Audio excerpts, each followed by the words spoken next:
Ay, me hace un favor, mire, el niño está ahí al lado suyo.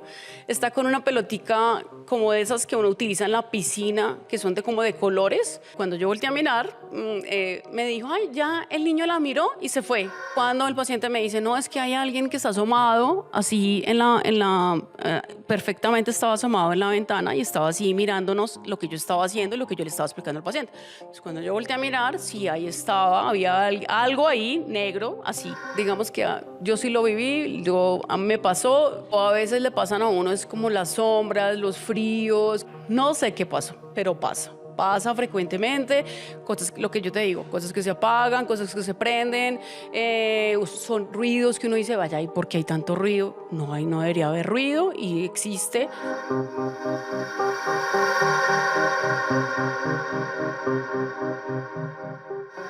Los hospitales son lugares en donde supuestamente se vive lo imposible. Son lugares donde nos curan, lugares en donde nos cuidan, pero lugares donde también las personas tristemente fallecen. El límite, la frontera entre la vida y la muerte está en ese lugar. Por eso dicen que ahí también la otra dimensión, el mundo espiritual, está más cerca. En este video podcast van a escuchar los testimonios de una persona que ha vivido esto, una enfermera que además nos va a contar cosas increíbles que pasan en los hospitales, en las clínicas y en su vida. Gracias por estar aquí con nosotros, Andrea. Andrea Castro, gracias por estar aquí. Esteban, muchas gracias. Hola para todos. Para mí es un gusto estar acá porque realmente todo esto salió en un pasillo en Corferias, después de comprar un par de libros tuyos porque yo ya tenía otros. Entonces, digamos que se dio como la conexión y yo le dije algún día, bueno, tenemos que hacer un podcast sobre todo eso que de pronto en algunos momentos vivimos nosotros, los profesionales de la salud en los hospitales y pues digamos que se dio la opción y me parece increíble estar acá y pues más con tus seguidores acá acompañándolos esta noche. Andrea, antes de que todas las personas escuchen más adelante lo que van a escuchar, que son tus historias, que yo ya las escuché y que son increíbles o lo que tú conoces que ha pasado, quisiera que nos contaras a todos por qué escogiste ser enfermera, además eres profesora, dónde estudiaste, por qué, porque eso es una vocación, ¿no? Sí, realmente esto es a las personas que definitivamente le gustan la atención o el cuidado directo a las personas o a la comunidad. No necesariamente tiene que ser en un hospital, pero uno lo puede hacer desde diferentes aspectos y digamos que la enfermería le da a uno esa opción. Pues ¿por qué escogí la enfermería? Porque me gusta la parte de la salud, me gusta siempre. Yo nunca me vi como encerrada ahí en un banco haciendo cosas, no. Yo siempre pensé que me gustaba mucho más estar como en contacto con diferentes cosas y quizás eso fue. Yo soy enfermera hace 19 años, soy egresada de la Universidad Javeriana. Trabajé muchísimo tiempo en cuidado intensivo, tengo mi especialización en cuidado intensivo y de docente ya llevo 13 años en una universidad acá en Bogotá. Y digamos que todo eso me ha motivado y todo lo que nos pasa, ¿no? A veces nosotros los compañeros nos reunimos y hablamos sobre eso y comenzamos a hablar y decía, oiga, a mí me pasó esto, a mí me pasó esto. Yo les dije, oiga, sería chévere que nosotros algún día habláramos de todo eso porque las personas creen que no pasan, pero sí pasan muchas cosas en los hospitales. Y digamos que eso nos facilita a veces expresar, a veces sacar todo eso que nos guardamos y que llevamos de pronto a nuestras familias. Y las familias también se convierten en unos cómplices a veces de todo eso que nos pasa porque, oiga, ¿qué le pasó hoy? Oiga, ¿qué pasó? Se murieron tantos pacientes. Bueno, entonces nos comienzan a contar cosas, nos comienzan a preguntar. Bueno, y ahorita con lo de la pandemia que hubo hace poco, también tuvimos muchos encuentros con diferentes cosas paranormales que nos pasaron. Y digamos que todo eso nos ha ayudado a entender y a comprender que esto sí es una vocación y que esto nos ayuda muchísimo a crecer como personas desde la enfermería. Y como enfermera que tú has sido de hospitales muy grandes en Colombia, es un trabajo muy duro, ¿cierto? Es un trabajo de no solo de vocación también, sino de sacrificio. Tienes a veces que pasar las noches en vela, tienes turnos largos. Es muy duro el trabajo, antes de que hablemos de los otros temas, es muy duro el trabajo para todos los que nos ven y para todos los profesionales de la salud que se hacen en hospitales, sobre todo en nuestros países. Sí, porque nosotros como profesionales de la salud y como profesionales de enfermería tenemos turnos o en algunas instituciones turnos rotados, o en algunas instituciones tenemos turnos fijos, pero pues siempre es noche de por medio. Por ejemplo, cuando yo trabajé tanto tiempo en cuidado intensivo, trabajé noche de por medio, y eso significa que le ayuda a uno a entender la realidad de esto, la realidad de esta vocación y de esto pues, que tenemos como ahora como profesión. No, en la universidad uno nunca le dicen, bueno, entonces usted tiene que trabajar Semana Santa, Jueves y Viernes Santo en la noche.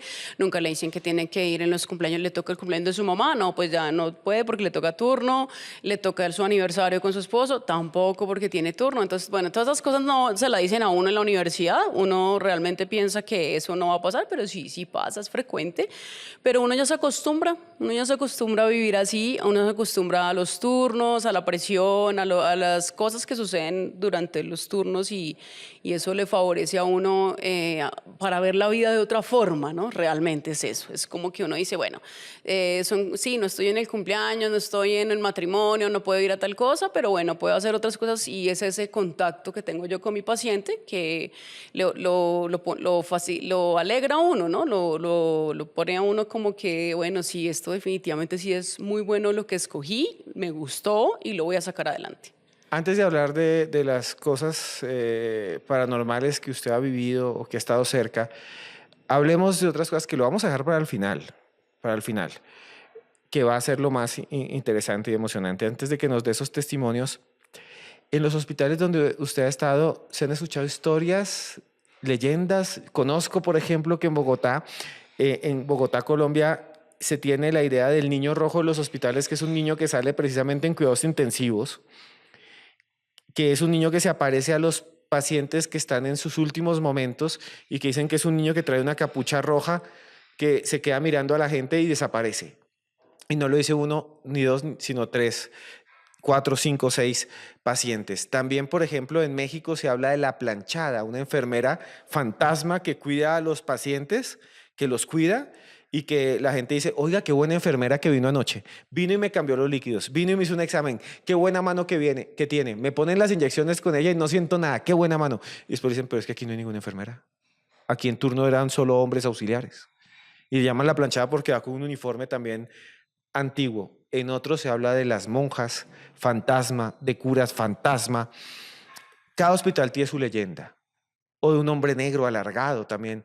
Incluso hay gente que dice, me vino a curar un médico y era José Gregorio Hernández. Era José Gregorio Hernández, porque vino con bigotico hasta con sombrero. Y dice, ¿cómo viene un médico con sombrero aquí a un hospital? Un viejito. Y me curó y todos, pero ¿cómo era? ¿Cómo era? Y el Vaticano está detrás de muchos de estos testimonios. ¿Para qué? Para estar sumándolos en la investigación que lo va a declarar santo. ¿Qué historias conoció antes de contarnos las suyas y las de sus conocidos? ¿Qué historias conoció usted de leyendas en hospitales, si las conoce o no, o alguna historia similar? En algunas de las instituciones donde yo trabajé, pero eso me pasó en el rural. En el rural, bueno, yo hice, cuando uno se gradúa, uno hace algo que se llama el servicio social obligatorio, y yo hice rural en el Miraflores Guaviare. Entonces en Miraflores Guaviare sí había muchas historias de que había apariciones de enfermeras, y bueno, como esa era una zona bastante fuerte desde la parte de guerrilla y eso. Entonces sí había como esas historias que decía, teníamos apariciones o se escuchaban como que gente que iba caminando alrededor del hospital. En otro hospital que trabajé aquí en Bogotá también sí se escuchaban ese tipo de historias, que las monjas, que un niño que caminaba alrededor de los lugares o de los cubículos de los pacientes. Entonces pues es como muy general, ¿no? Muy genérico ese tipo de situaciones, pero sí se escuchan bastante. Es lo que uno escucha, ¿no? Realmente, pues no, a mí personalmente me han parecido cosas o me parecieron historias muy increíbles, pero pues realmente yo nunca las logré confirmar. Pero sí, después ya con el tiempo uno ya le pasan cosas y uno dice, oiga, sí, esto sí de verdad sí existe y esto sí de verdad pasa. Cuéntenos qué historia le ha contado a alguno de sus colegas de enfermería o en las clínicas que usted diga, esto es lo más raro que me ha contado alguien en la historia. Cuéntenos una de ellas.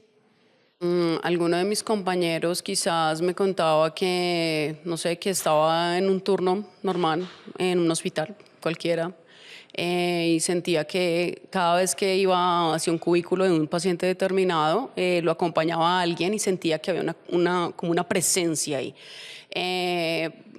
Después, bueno, es muy común también lo de las moscas, ¿no? Que parezcan los de las moscas y uno dice, pero es que una mosca en un hospital, sí. Y entonces uno dice, ay, bueno, se va a morir alguien. ¿Cómo lo de las moscas? Cuéntenos, ¿qué es lo de las moscas? A nosotros nos pasaba mucho en algún hospital y estábamos normal en la institución, en el cuidado intensivo y apareció una mosca y daba vueltas y vueltas y vueltas. ¿En cuidado intensivo? Sí. Y uno dice, pero si todo está cerrado, no hay nada abierto, bueno, no sé, en un momento se desapareció una mosca y bueno, ya pasaba algo, entraban para un paciente, tocaba reanimarlo y después de reanimarlo ya pues el paciente fallecía. O sea, cuando la mosca aparece en este lugar que es estéril, ¿no? Además no dejan entrar casi a nadie y usted tiene que ir no sé si han estado ustedes en el cuidado intensivo, pero tiene que ir uno con vestido quirúrgico, con traje quirúrgico casi todo el tiempo. La higiene es extrema.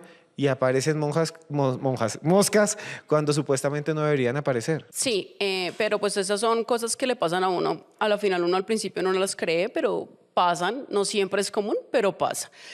Lo que pasa es que lo de los trajes quirúrgicos es dependiendo de la unidad de cuidado intensivo. Hay unidades de cuidado intensivo que sí manejan lo quirúrgico y hay otras que no son quirúrgicas. Entonces, digamos que el traje, tan traje como me lo estás nombrando, no es tan común en determinadas unidades. Pero en otras sí uno puede entrar y va a ser pues normal, el lavado de manos normal, se coloca su bata y demás cosas. Pues hablo de los pacientes cuando ingresan a las unidades de cuidado intensivo. Porque ya pues uno ya tiene su uniforme previamente establecido, su gorro, lo que usen, dependiendo. Pero si pasa eso, a mí algunas veces sí me pasó y uno no dice, ay, eso no pasa, eso es mentira, pero sí. Después uno ya se da cuenta que sí. ¿Qué te pasó? Al aparecer la mosca, eso suena chistoso, pero es verdad, al aparecer la mosca da vueltas, se queda en un lado específico y cuando pasa eso, pues algo pasa en la unidad, el paciente entra en paro, toca reanimarlo y después ya el paciente fallece, a veces no fallece o en ese momento, sino fallece después, pero sí, fijo, pasa eso. Y nos pasó en algunas unidades donde yo trabajé, sí, eso sí pasa. Es real lo de las moscas. ¿Y qué más ha pasado allí? Bueno, ya otra historia, ya como tal, en otra unidad de cuidado intensivo donde yo trabajé, yo estaba en el turno de la noche. En esa unidad de cuidado intensivo nosotros no podíamos descansar, entonces nos tocaba hacer como muchas rondas de seguridad, haciendo las rondas de seguridad normal, pues mirando a los pacientes, cómo están, la evolución, medicamentos, bueno, etc. Me fui a donde un paciente que le habían hecho una operación a corazón abierto. El señor estaba súper 15-15, con cierta alerta orientado, muy tranquilo. Yo me acerqué, le dije, ay, ¿cómo le va? ¿Cómo está? Me dijo, bien, le puedo pedir un favor, le puedo decir al niño que estaba por ahí, que por favor se calle, es que dijo niño y después dijo niños, los niños. Entonces yo dije, la asimilé como que, bueno, son de pronto mis auxiliares que están haciendo algún ruido, alguna cosa. Entonces yo fui y les dije, vengan, por favor, que el paciente no ha podido dormir, entonces bájale un poquito el tono a la voz. Y me dijo, pero nosotros estamos acá tranquilos, callados, ni siquiera nos hemos movido para ese lado porque digamos que en ese lugar la UCI era una UCI circular. Nosotros estábamos en el stand de enfermería que era central. Entonces, ese lugar, pues ellos estaban a un lado y el paciente estaba a otro. O sea, no había posibilidad de comunicación, ¿no? Entonces yo me fui y me acerqué otra vez al paciente y le dije, venga, ¿cómo está? Volví otra vez, le pregunté, y me dijo, ay, mire, me hace un favor, mire, el niño está ahí al lado suyo. Está con una pelotica como de esas que uno utiliza en la piscina, que son como de colores. Y yo me acuerdo que lo miré y le dije, el niño está al lado mío, ok. ¿Y a qué lado? ¿Al derecho o izquierdo? Yo le dije así. Y me dijo, al lado derecho. Entonces yo me acuerdo que en ese momento pues le pasan a uno muchas cosas, ¿no? Entonces yo volteé a mirar hacia el lado derecho, mi lado derecho, y pues obviamente ahí no había nada, ni vi nada. Pero cuando yo volteé a mirar, me dijo, ay, ya el niño la miró y se fue. Y se fue con la pelotica y ya se desapareció.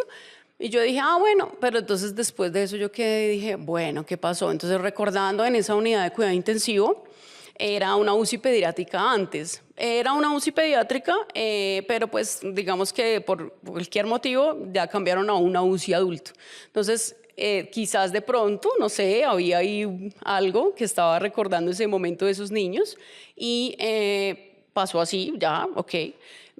Ya después, eso fue como a las 2 de la mañana, 6 de la mañana, 6:30, volví, hice ronda, le pregunté al señor, el señor se acordaba perfectamente de todo, se acordaba que el niño estaba, que yo lo había vuelto a mirar hacia el lado derecho y el niño estaba ahí, se acordaba cómo estaba vestido el niño, que el niño estaba vestido como con un overol, que tenía una pelotica de colores verde, amarillo, rojo. Me dijo, sí, como las de la piscina.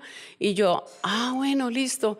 Pero entonces les pregunté a mis auxiliares que estaban ahí, ellos, no, nosotros no vimos nada, no escuchamos nada, o sea, y el señor estaba súper alerta, súper consciente, o sea, no es una historia que uno diga, bueno, ya el señor estaba en un delirium y ya, pues de pronto por eso.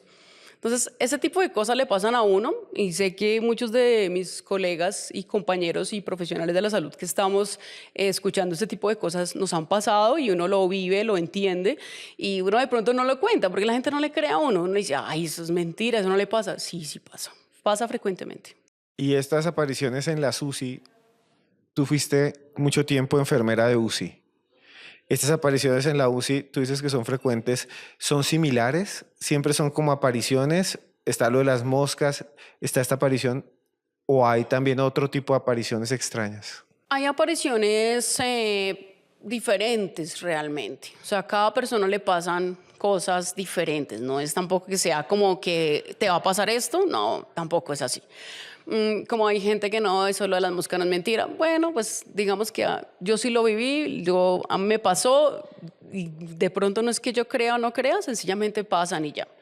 Pero a veces le pasan a uno, es como las sombras, los fríos, que uno está dice, en la unidad de cuidado intensivo, sobre todo por tantos dispositivos médicos y tantas cosas, hay mucho calor, ¿no? Entonces tampoco es que uno diga, ay, no hay tantas corrientes de frío, porque tampoco hay ventanas abiertas siempre, ¿no?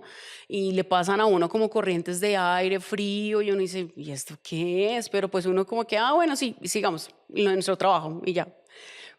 Otra situación que me pasó también fue, también trabajaba, pero ya en otro hospital. Yo trabajaba en una unidad de cuidado intensivo adulto, pero pues nos rotaban a veces por la UCI pediátrica. Y siempre me ha pasado con niños, ¿no? Realmente ya estaba analizando y siempre me ha pasado es como con los niños. Y eso que pues yo no tengo experiencia en cuidado intensivo pediátrico. Y me ha pasado con los niños. Y estábamos con una compañera, mi compañera tenía determinados pacientes, yo tenía la otra mitad, ella me dijo, voy a ir al baño, ya vengo, y yo le dije, listo, ¿con quién más estamos? No, que estoy con X, Y auxiliar, ellas están allá, yo dije, bueno, listo, entonces voy a comenzar a tomar rutina, voy a comenzar a tomar laboratorios normales que uno toma para hacer el seguimiento a los pacientes más o menos en la medianoche. Cuando yo estaba con un paciente que también era un paciente cardiovascular, un paciente que no le habían hecho procedimiento, se lo iban a hacer al otro día, y me fui a tomarles los laboratorios de rutina normal, me senté normal, hablé con él, el señor también consciente, alerta, orientado, o sea, perfecto. Y esa UCI tenía algo especial, es que los cubículos que dividen un paciente del otro, pues son cubículos como de vidrio. Entonces, hay posibilidad de que uno vea al otro paciente, pero pues se ve porque son vidrios pues protegidos, pues no, para que no se vean, o sea, nada como una comunicación como específica entre pacientes. Y yo realmente en ese espacio, en esas 5 unidades, yo estaba sola ahí en ese espacio. Yo estaba en la UCI 1. Y yo estaba tomando laboratorios cuando de pronto el paciente me dice, ay, oiga, dígale a su compañera que estaba con usted, me dijo, dígale a su compañera que la deje asustar, que está ya asomada en la ventana. Entonces yo como que le dije, ay, ella es así. Yo dije, ay, es así, ya le gusta asustar, es más cansona molestando. Yo le dije así al paciente, pues porque dije, pues de pronto lo que sea, no pasa nada. Y cuando el paciente me dice, no, es que hay alguien que está asomado, así perfectamente estaba asomado en la ventana y estaba así mirándonos lo que yo estaba haciendo y lo que yo le estaba explicando al paciente. Entonces, cuando yo volteé a mirar, sí, ahí estaba, había algo ahí negro, así, como cuando uno se asoma en la ventana, así. Entonces yo lo miré y yo le dije, ay, ya, o sea, deja de molestarnos en este momento porque pues estoy aquí ocupada haciendo lo que tengo que hacer. Entonces yo salí, ya cuando yo salí, mi compañera ya había entrado, o sea, recién entró. Y yo le dije, oiga, usted me acabó de pegarle un susto a mi paciente y yo ahí tratando de calmarlo porque pues tocaba pincharlo y casi no le encuentro la vena. Y bueno, entonces me dijo, pero si yo acabo de entrar.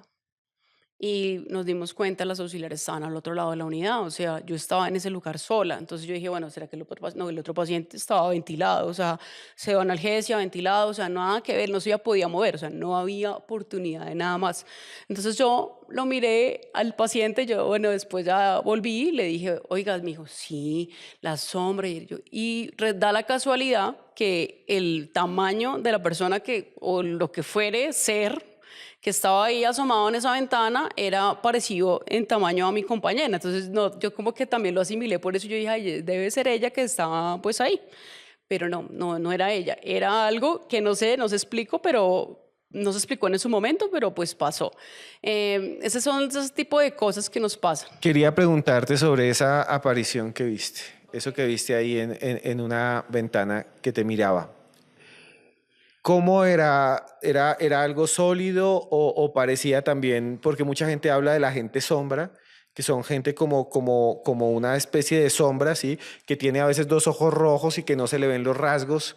Hay gente que habla en los hospitales que ve a unas figuras encapuchadas. ¿Le alcanzaste a ver los ojos? ¿Cómo era la figura? Detállanos un poco cómo era esta entidad, esta aparición. Eso es una sombra de una persona que se asoma en una ventana y se alcanzan como a ver esta parte, o sea, una cosa redonda, digamos que pensando que es la cabeza, y las manos que están cerca pues, de la ventana, como cuando uno está viendo algo y dice, uy, venga a ver qué es esto. Así. Como si estuviera acechándolos, mirando a los enfermos o mirándote a ti No, trabajar. mirándonos en el momento en el que estábamos. En el momento en el que estábamos, no pasó después nada más, nada, o sea, no es que uno diga, bueno, después de eso entonces se murió tal, no, mentiras, carreta de mi parte sería, pero sí pasó eso y yo me acuerdo que después hablé con el paciente y le pregunté y él se acordaba perfectamente también de todo, entonces yo me acuerdo que me traje a mi compañera y le dije, mire, ella fue la que nos asustó y me dijo, no, pero ella no se parece, y yo le dije, pero ¿usted cómo sabe si eso era una sombra? Le dije, me dijo, pero no, yo sé que no, pues decía él, ¿no? Y yo le dije, pero pues, bueno, no sé, es ya algo que él piensa, pero no, era la misma forma, era así, tal cual, no volvió a aparecer, no volvió a aparecer nada más, pero sí pasó en ese momento y además pues que obviamente cuando uno está tomando unos laboratorios, pues tiene que tener muy buena luz, o sea que estaba perfectamente de ese lado la sombra y se veía muy bien la imagen. ¿Y la viste tanto tú como el paciente? Sí, eso sí nos pasó. Y bueno, es realmente, ¿tú qué crees que era eso? No sé. sería, no sé, de mi parte decirte, ay, es un fantasma, es un ovni. No, pues carreta te diría yo. Pero sí siento que a veces en las unidades o en cualquier lugar, no solamente en las unidades de cuidado intensivo, en hospitalización, en urgencias, nos pasan muchas cosas. Se nos apagan las bombas, se prenden las bombas solas, las bombas de infusión donde pasan los medicamentos, ¿no? Comienzan a pitar, por ejemplo, hay una unidad, esa sí fue hace poco, tiene cámaras dentro de las unidades donde están los pacientes y esas se activan unos piecitos cuando uno está en el stand de enfermería. Hay una cosa que se llama la telemetría, que es un televisor grande donde están todas las unidades de los pacientes. Y cuando uno está ahí, pues le puede hacer seguimiento de quién entra y quién sale pues a ver a los pacientes. Y ahí cuando pasa eso, ya alguien entra, se activan como unos piecitos en el televisor. Sí, unos piecitos porque es la forma del software como verlo. Una señal Exacto, que te sí, dice... es una señal de iluminación y dice sí, no. Y cuando miramos esa cama, la cama número 10, me acuerdo, estaba ahí y se comienzan a activar los piecitos y nosotros como que, pero pues, ¿qué pasa? O sea, no hay posibilidad de que una cosa, uno diga, bueno, ¿quién está ahí? No hay nadie. Entonces, cuando pasó eso, yo me fui de una, me entré al cubículo y entonces yo dije, bueno, ¿quién está acá? ¿Qué pasa? Pues molestando, ¿no? Claramente. Pero no había nada. Y cuando yo entré, no se activaron los piecitos. O sea, se activó como si hubiera un paciente, alguien ahí adentro. Pero estaba solo el paciente. El sensor. El sensor, exacto, el sensor. Como si hubiera alguien ahí. Y el sensor se activó diciendo que hay alguien. Alguien. Entonces yo dije, ay, bueno, venga, miramos a ver. Y me metí a esa unidad y dije, pues el paciente estaba sedado, o sea, está intubado, el señor no... Con aparatos, sí, conectado, todo. inconsciente. Y yo entré al cubículo y yo dije, bueno, ¿qué es lo que está pasando? Dije yo así. Y cuando yo entré, pues se supone que se tenían que haber activado los piecitos en la telemetría del stand de enfermería y no se activaron. Entonces yo dije, bueno, o sea, se activan cuando yo estoy, pero, o sea, ¿qué pasó ahí? No sé. No sé qué pasó, pero pasa. pasa frecuentemente, cosas, lo que yo te digo, cosas que se apagan, cosas que se prenden, son ruidos que uno dice, vaya, ¿y por qué hay tanto ruido? No debería haber ruido y existe. Entonces son cosas que le pasan a uno en su vida normal. ¿Y qué es lo más extraño, extraordinario, un caso en específico, algo muy raro que tú hayas escuchado en un hospital? Lo más extraño quizás es de pronto esas apariciones, esas cosas raras, las camas que se suben o se Las bajan. camas que se suben se bajan. Sí, que se suben o se bajan y que están desconectadas de la luz. Bueno, O sea, no están conectadas y se suben se y se suben y se bajan. bajan, pero dice uno, ay, bueno, es un corto. Ya, démosle una razón científica. Ya, es un corto. En la cama tuvo un corto o tuvo una reserva de energía y se subió y se bajó. Pues bueno, ya uno no le pone cuidado. Pero sí, así específico, grande, no. Muchas historias, muchas cosas, sí. Bueno, y ya fuera de lo paranormal, ¿qué es lo más raro que has vivido tú en un hospital? Bueno, fuera de mis dos historias anteriores, bueno, también tuve el caso de un paciente que pensamos inicialmente pues que estaba en delirio, estaba cursando por un delirio, porque cuando llegamos, yo llegué, le estaba administrando medicamentos, lo saludé, hola, don Pepito Pérez, ¿cómo está? Vengo a administrarle tal cosa y ya, entonces le iba a administrar una pastillita normal que ya tenía previamente establecida. Después entró un auxiliar que trabajaba conmigo, entró al ratico, normal. Y cuando el señor comenzó y me dijo, ay, me hace un favor, me quita las arañas que tengo encima, es que tengo muchas arañas negras. Entonces nosotros como que lo miramos entonces comenzamos a hablarle, a preguntarle, bueno, ¿usted sabe dónde está? ¿Cómo se llama? ¿Sabe cómo me llamo yo? Bueno, bla, bla, bla, bla, bla. El señor, perfecto. Me dijo, sí, sí, pero quíteme las arañas, quíteme las arañas. Entonces yo me acuerdo que miraba a mi auxiliar y le dije, venga, le quitamos las arañas al señor. De pronto eso lo pone un poco más tranquilo. Entonces comenzamos a hacerle encima de la cobija o de la sábana, así como que, venga, ya quitémosle eso. Y él dijo, ay, mire, se le subieron unas arañas. Entonces uno de la impresión, ¿no? Comienza como a mirarse y decir, oiga, ¿será que sí se me subieron las arañas? Pero pues obviamente no había ninguna araña, no había nada. Después de eso el señor, súper tranquilo, descansó toda la noche, él dijo, ay, y se acordaba al otro día, más tarde, porque pues digo que al otro día porque como los turnos de las noches uno comienza a 7 de la noche y termina a 7 de la mañana, pues realmente uno está en la noche y al otro día está en la mañana, entonces pues digamos que por eso uno dice que al otro día. Y cuando le fuimos y le preguntábamos, me dijo, sí, yo me acuerdo y ustedes me ayudaron a quitarme esas arañas que no me dejaban dormir, entonces uno dice... Bueno, o sea, ¿qué es esto? Y el señor no estaba en delirio, no estaba consciente, alerta, orientado, o sea, cosas que nos pasan a nosotros en la vida real. ¿Puede ser eso un efecto de algún medicamento? Sí, claro, lo pensamos claramente, pero pues no vimos con qué, o sea, no le No dimos con tenía qué. ningún Como que medicamento. cercano que uno diga, bueno, el paciente está haciendo un delirio o está haciendo alguna alucinación visual, auditiva, alguna cosa. No había con qué, o sea, no había cómo hacerlo. Pero pues pasa en las unidades, pasa en los hospitales. Cuando mucha gente no sabe esto, pero cuando alguien fallece es triste y a mí me ha pasado y lo vamos a pasar todos, pero cuando alguien fallece en un hospital, dicen que existe ese lugar del hospital que es el anfiteatro, la morgue. Es real que existe ese espacio en casi todos los hospitales y dicen que en ese espacio donde están los cuerpos también pasan cosas extrañas. ¿Es real? Sí, cuando los pacientes fallecen, hablo de mi experiencia desde la unidad de cuidado intensivo, bueno, se dejan que entren las familias, que hagan su duelo, su acompañamiento, después ya se hace la parte del arreglo con unas sábanas o con unas cosas que ya hay especiales en diferentes instituciones para eso. Se hace lo que llamaríamos amortajar. Amortajar es exacto, guardar el cuerpo en una sábana especial, desechable, y se baja a la morgue y ya pues hace como todo el trámite con pues ya como con los familiares, ¿no? Bueno, entonces lo van a llevar a dónde, y entonces va a venir tal persona y ya, pero pues digamos que es más o menos así.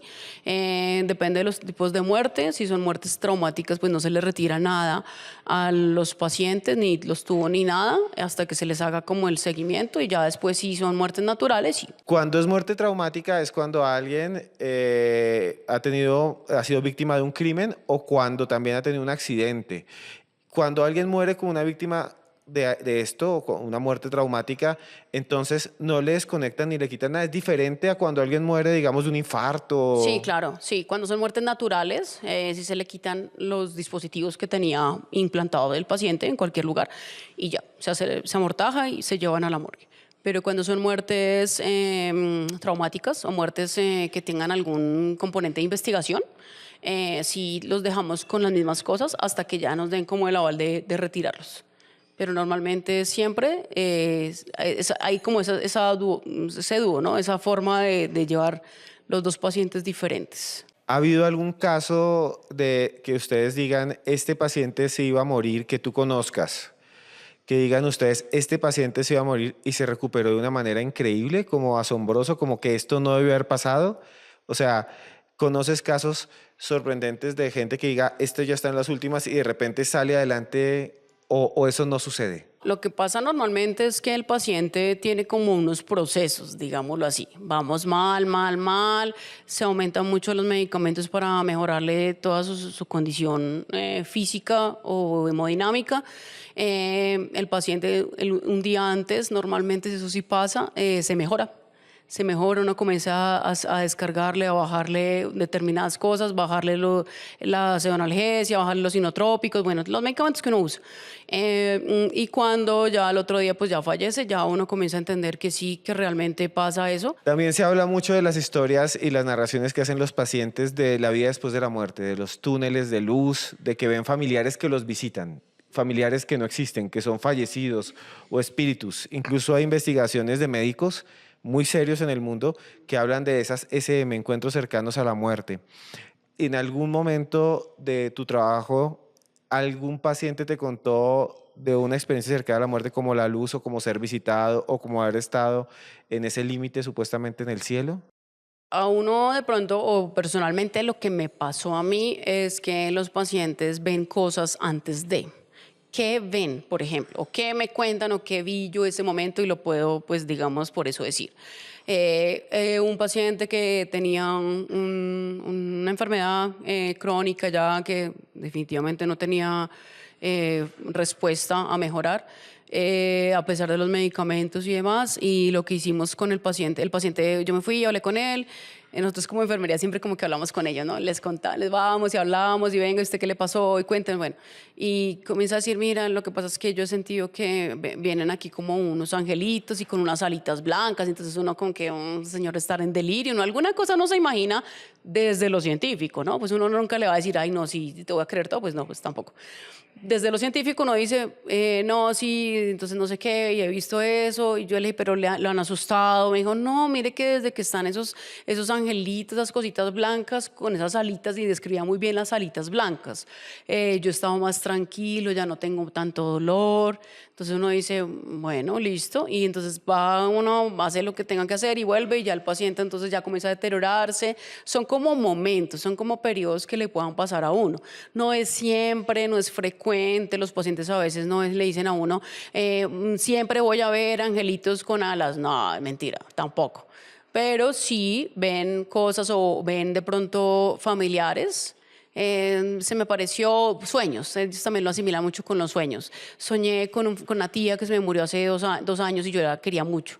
Soñé con mi papá que lo quería hace tantos años, entonces uno dice, bueno, entonces son cosas así. Me dijo tal cosa, pero que estoy bien, pero que vas a estar mejor. Y entonces Como cuando si trajeran mensajes sí, estos sueños. algo así le pasa a uno. No es frecuente, pero pasa. Pero sí, Como eso que pasa. un caso que recuerdes tú de un paciente que te ha hecho eso que nos puedas narrar. El de los angelitos, me acuerdo. Y ya, pues bueno, pasó así. Eso fue en la tarde. Y ya yo seguía ese día hacia tarde-noche.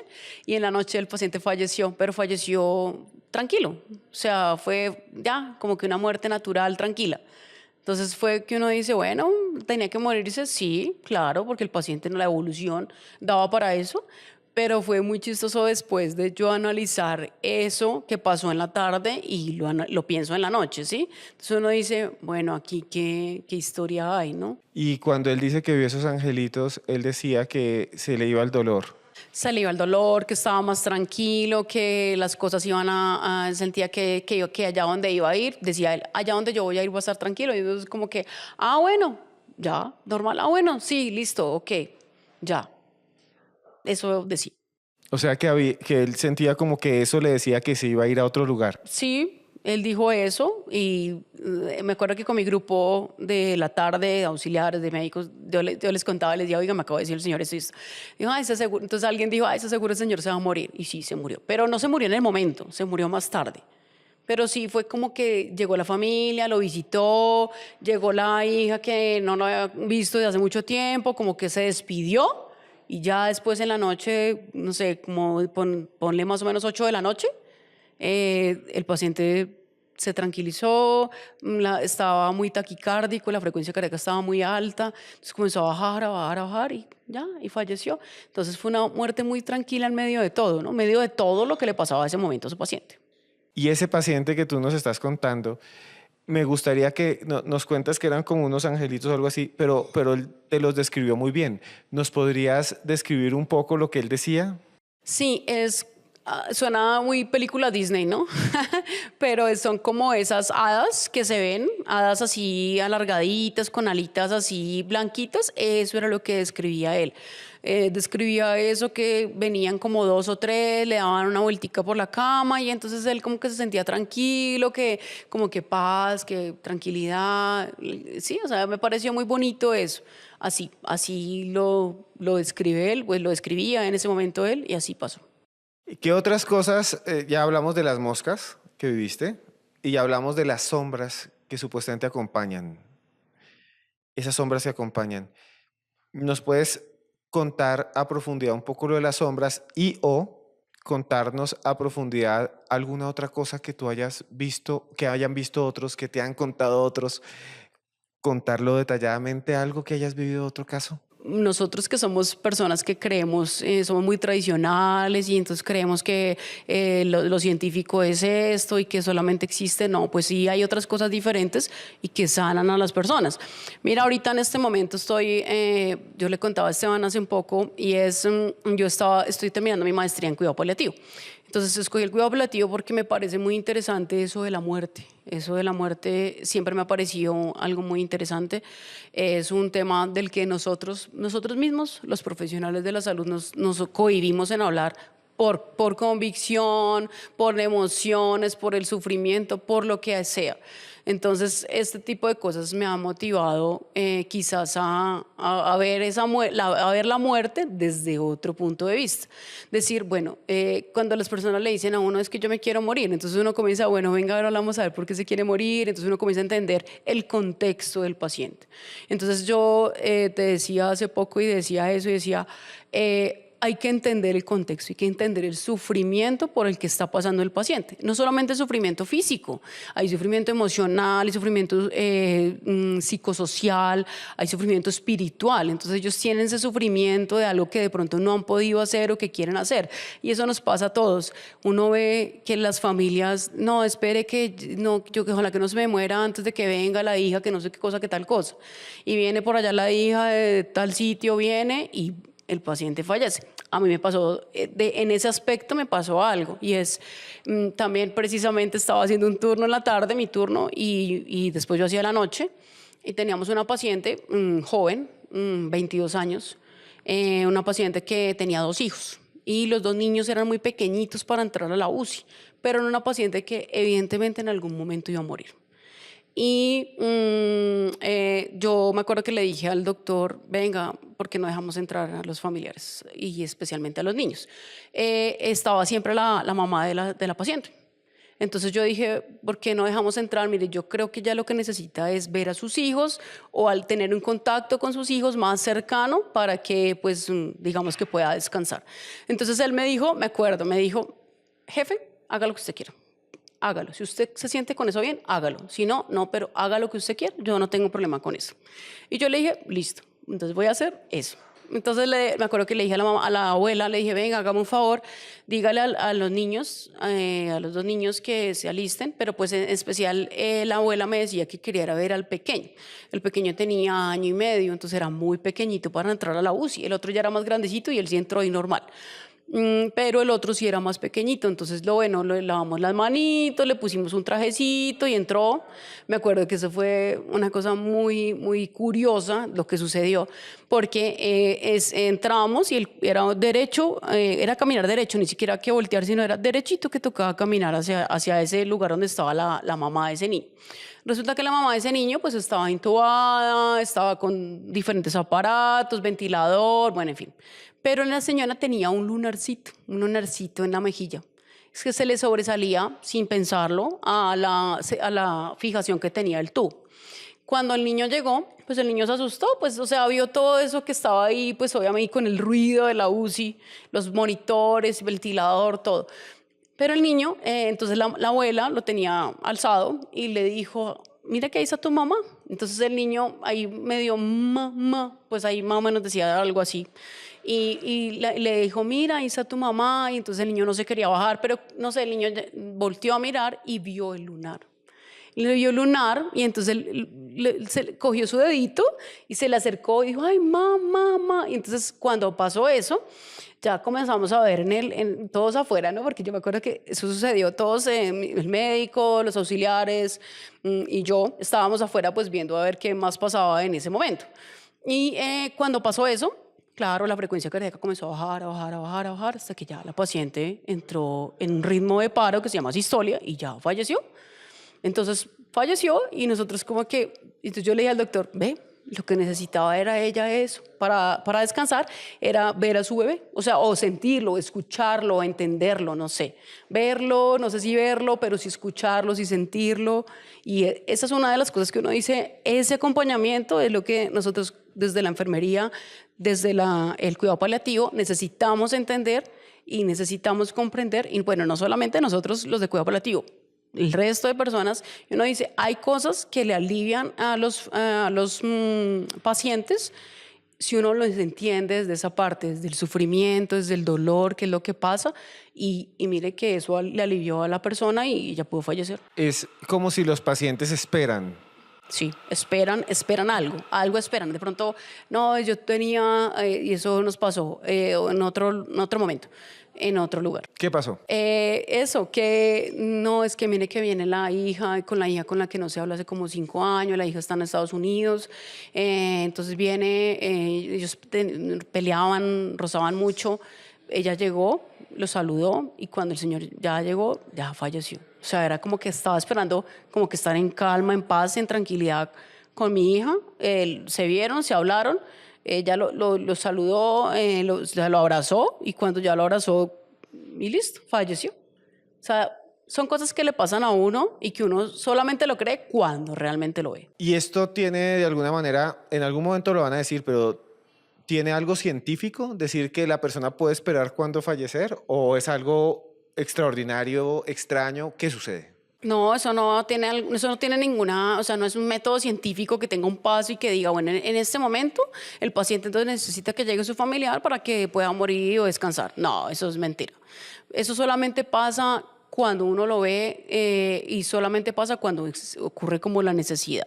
Pero sí, digamos que este tipo de cosas nos pasan frecuentemente y uno lo ve, siempre pasa algo, ese cuento del niño que entró y vio a su mamá y la identificó porque pues obviamente ya estaba un poco hematizada y demás, pero cuando le reconoció el lunar fue de una la conexión, o sea, ese dedo índice, me acuerdo de su mano izquierda, le tocó ese lunar y ya como que uno, y de una, ya me acuerdo que nos contaba la abuela que se le derramaron 2 lágrimas a la paciente. Eso nos cuenta la abuela, porque yo no lo vi.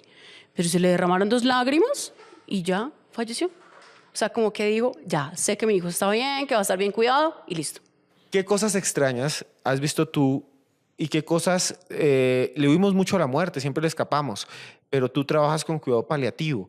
¿Qué cosas tú has visto que tal vez el público necesitaría conocer de lo que sucede en esos momentos? Yo pienso y digamos que el cuidado paliativo me ha motivado a entender eso. Realmente no es que uno trabaje o no en cuidado paliativo, pero que sí entienda que hay una persona que requiere unos cuidados especiales, que requiere que se le quite el sufrimiento, que se le quite el dolor, que se le quiten los síntomas desagradables de los que mucho normalmente uno habla en la parte clínica, y de todo ese contexto, ese conocimiento emocional, psicológico, espiritual, lo que yo te decía, y que la gente entienda que la muerte es un proceso natural, normal, que se puede dar, que a uno le huye, sí, que a uno no le gusta. Yo hablo con mis compañeras y hay estudios sobre eso. Hay estudios por ejemplo, de docente, te puedo decir que hay muy pocos estudios que nos ayudan a nosotros los docentes a enfrentarnos a la muerte. Entonces es chistoso, digámoslo así, porque como se supone que nosotros vamos a una clínica a hacer práctica con los estudiantes, enseñarles las cosas buenas y malas que pasan en un hospital desde ese contexto, uno debería estar como preparado para eso. Y hay personas, colegas míos, que también tienen eso, que trabajan como docentes y como enfermeros y no les gusta hablar de la muerte y ya. Pero a mí sí me parece que eso hay que hablarlo con los estudiantes, y los estudios que hemos visto dicen que se le hace mucho seguimiento a los estudiantes, pero no a los docentes. Y entonces dice uno, bueno, muy bonito o muy chévere, muy interesante que se le haga eso a los estudiantes, pero es bueno que se le haga a los docentes, porque nosotros a la final somos los que vamos a acompañar, hacer el acompañamiento de la práctica con los estudiantes, y si nos da miedo hablar de eso y no nos gusta y no sabemos cómo llevarlo a cabo, pues no le vamos a impartir, compartir, conocer o educar al estudiante que está con nosotros en práctica. Entonces, digamos que sería como lo bueno del cuidado paliativo es entender todo eso desde la manera integral para que podamos disminuir el sufrimiento de nuestros pacientes. Bueno, Andrea, muchas gracias por estar aquí en este video podcast. Realmente para mí fue muy valioso que estés aquí, que nos cuentes todo eso que has vivido y que has escuchado, que realmente muchas personas no lo hacen, que muchas personas no cuentan estas experiencias, a pesar de que casi todas las personas que trabajan en un hospital las han vivido, y que se vuelven a veces mitos, pero que la mayoría de gente que ha estado en esa situación dice, yo lo viví, es real. Y gracias por estar con nosotros.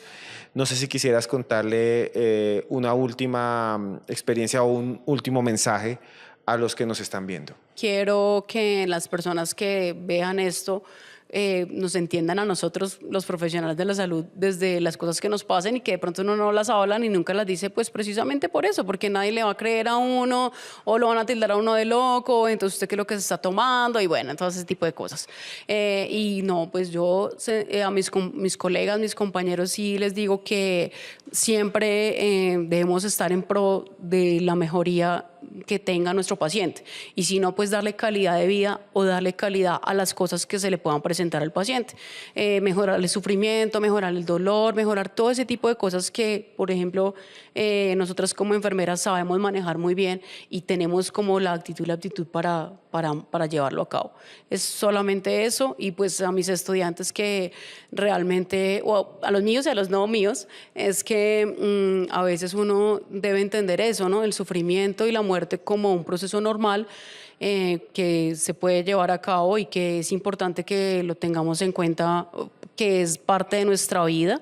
Que es lo normal que nos pueda pasar. Yo hablaba con Esteban alguna vez y le decía, no es que uno normalice la muerte, o sea, no es que uno se vuelva insensible. Lo que pasa es que hay personas o hay pacientes que lo tocan quizás a uno más y entonces uno lo siente como más cercano. Entonces tampoco es que uno como profesional va a estar siempre ahí sufriendo y llorando. No, hay momentos en los que le pasa a uno que uno sí siente sufrimiento, ganas de llorar, ganas de tener ese contacto con las familias o con los pacientes.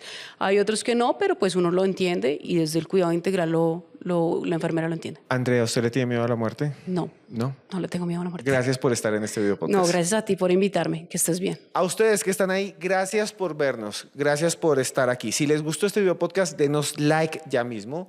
Compártanlo con sus amigos. Hemos hablado de estas experiencias que tiene una enfermera en Bogotá, Andrea Castro, que ha visto cosas increíbles y que nos ha narrado hoy acerca de esos lugares en donde muchas personas fallecen. Tiene que ver con lo espiritual y con la muerte, pero con la vida. Y a ustedes les quiero decir, ustedes están vivos. Si están viendo esto es porque están vivos. Y si no están vivos, es realmente un fenómeno paranormal. Pero si usted está ahí, está vivo, tiene todas las oportunidades del mundo. Puede salir. ¿Saben qué? Les voy a dar un consejo. Busquen a esa persona con la cual usted ha peleado alguna vez en la vida y llámela. Llámela. La vida es muy corta, se puede acabar mañana. Pero ustedes tienen de alguna manera la posibilidad de buscar a esa persona con la que pelearon por bobadas, por problemas pequeños. Búsquela, llámela, dígale a la gente que la quiere. Tal vez sea una última oportunidad. A veces nosotros creemos que tenemos problemas muy grandes. Creemos que tenemos problemas inmensos. Que terminé con mi novio, que no aguanto este dolor, que estoy despechado, que tengo tusa. Que es que debo mucha plata, que me van a embargar, que tengo un problema gravísimo, que mi hijo me mira mal. No, ¿saben qué pasa cuando uno tiene un problema de verdad de salud? Cuando a ustedes les dan un diagnóstico, a mí me dio un diagnóstico hace 8 días terrible. Me dijeron que estaba muy mal y me tuvieron que hacer una cirugía de emergencia. Ese momento uno dice, todos esos problemas de que mi hijo me mira mal, de que me dejó mi novia, de que debo no sé cuánto del banco, no son nada. Y uno entonces recuerda a la gente que ama, a la gente que quiere. Y ahí ¿saben qué duele? No haber llamado, no haberle dicho te amo a mi papá, no haberle dicho te amo a mi hijo. Y por eso esperamos a veces estar en el extremo, en el límite, para buscar lo que verdaderamente importa. No hagan eso. Usted está bien en este momento y tiene la oportunidad ya mismo de llamar, ya mismo de buscar a un amigo, de abrazar, de sentir, de expresar sus sentimientos. No se lo guarden, porque en algún momento un médico o en una clínica o en un instante le van a decir ya no tiene tiempo. Y usted ahora creo que lo tiene porque me está viendo. Si no, es un fantasma y sería genial entrevistarlo. Pero usted que está allá, genialmente tiene su corazón, su oportunidad para hacerlo. Busque a la gente que quiere. Búsquela ya. Dígale sus sentimientos. Nosotros desde aquí en este equipo de trabajo está Joana Arenas, hay mucha gente aquí trabajando. Les decimos que ustedes estén donde estén, en cualquier lugar del mundo, en donde se encuentren, les queremos decir que hacemos este trabajo para enviarles estos mensajes, porque ustedes estén donde estén. Yo, Esteban Cruz, @Cruz Escribiente, les queremos decir que a todos ustedes los queremos mucho. Gracias por estar ahí.